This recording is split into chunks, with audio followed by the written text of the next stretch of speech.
ada satu siswa itu yang ngejawab begini. Kekayaan Henry Ford itu 25% berasal dari aset fisik, duit, sama real estate. Dan 75%-nya itu berasal dari otaknya Henry Ford.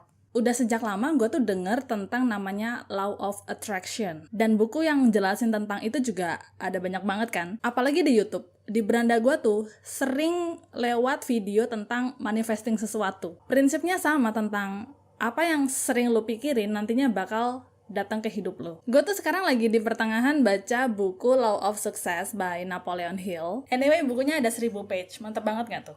Dan gue nemuin sesuatu yang sangat menarik itu di pembahasan awal babnya, yaitu tentang vibration. Tahu nggak kalau semua benda yang ada di alam semesta ini semuanya nggak ada yang diem, nggak ada satupun. Jadi, semua benda itu terbuat dari namanya molekul atom. Dan molekul itu selalu bergerak. Jadi kayak meja, laptop, kasur, bahkan kursi lu are in motion right now. Sekarang ini lagi bergerak, meskipun kelihatannya kayak diem kan. Kayak mikrofon ini, kelihatannya diem. Sebenarnya dia bergerak.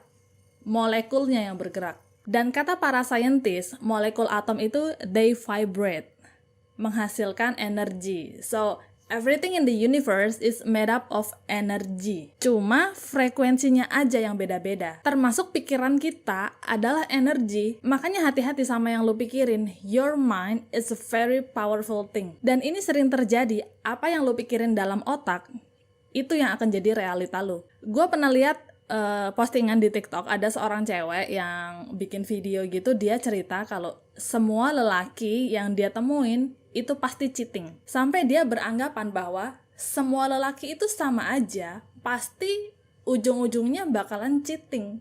Padahal faktanya nggak kayak gitu kan.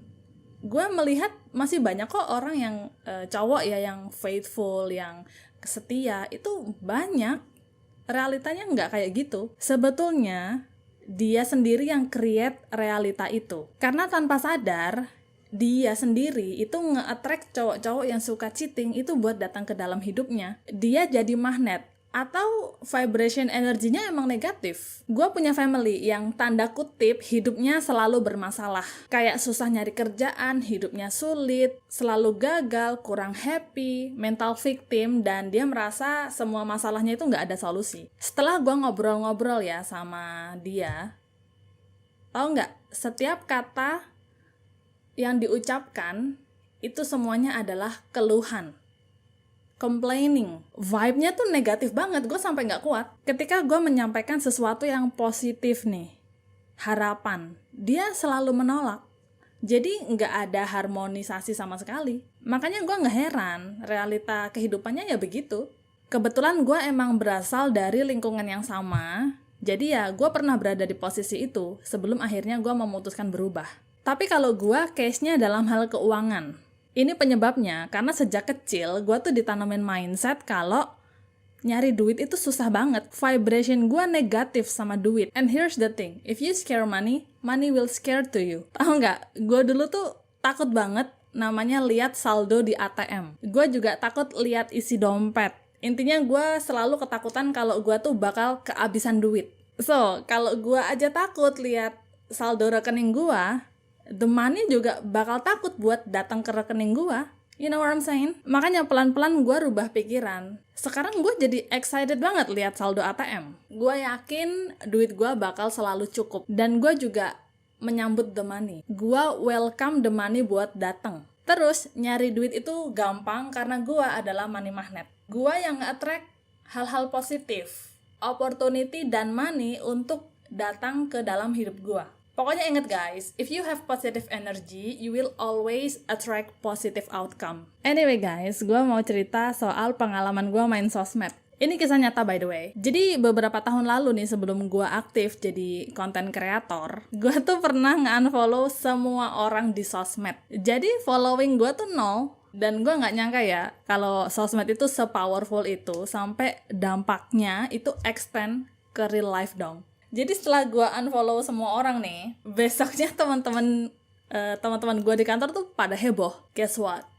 Ternyata semua orang lagi gosipin gue. Jadi mereka kira kalau gue tuh nggak mau temenan sama mereka, Makanya gue nge-unfollow semua orang. Ada juga yang ngira gue lagi punya masalah berat, atau emang gue lagi mau menyendiri. Ada juga yang take it personal dengan unfollow balik gue. Tau nggak, saking hebohnya, gue tuh sampai ditanyain sama HR tentang alasannya kenapa gue nge-unfollow literally semua orang. So, alasannya adalah pada waktu itu gue merasa sosial media gue itu terlalu toxic. Isinya tuh kayak cuma orang flexing, terus drama dan lain-lain. Intinya gue nyalahin sosmed lah, karena sosmed mengganggu mental health gue. Makanya sampai di satu titik gue memutuskan untuk uninstall semua sosial media gue.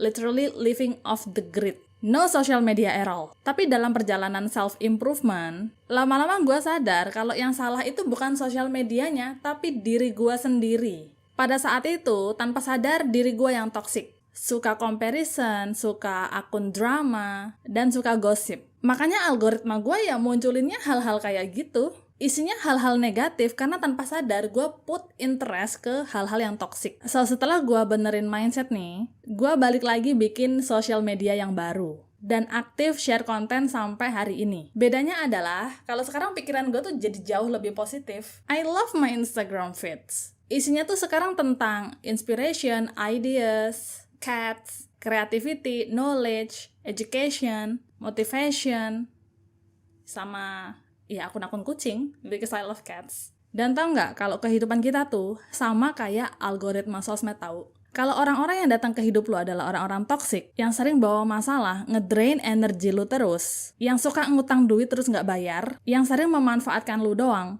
manipulative people, tukang fitnah, orang-orang yang suka ngeluh, dan banyaklah hal negatif lainnya, itu karena lu sendiri juga vibration, energinya negatif. Jadi tanpa sadar lu nge-attract hal-hal negatif juga buat datang ke dalam hidup lu. And I used to be that kind of person. Tapi orang bisa berubah, guys. Nggak peduli selama apapun, sepainful apapun, sesusah apapun, lu bisa kok merubah realita kehidupan lu. And it works. Gue sekarang dikelilingin sama orang-orang yang positif dan inspiratif. Udah nggak ada lagi orang-orang di hidup gue tuh yang kayak manipulatif ataupun memanfaatkan gue dan ngedrain energi gue, udah nggak ada lagi. Gue menyarankan untuk berubah itu dari inward ke outward.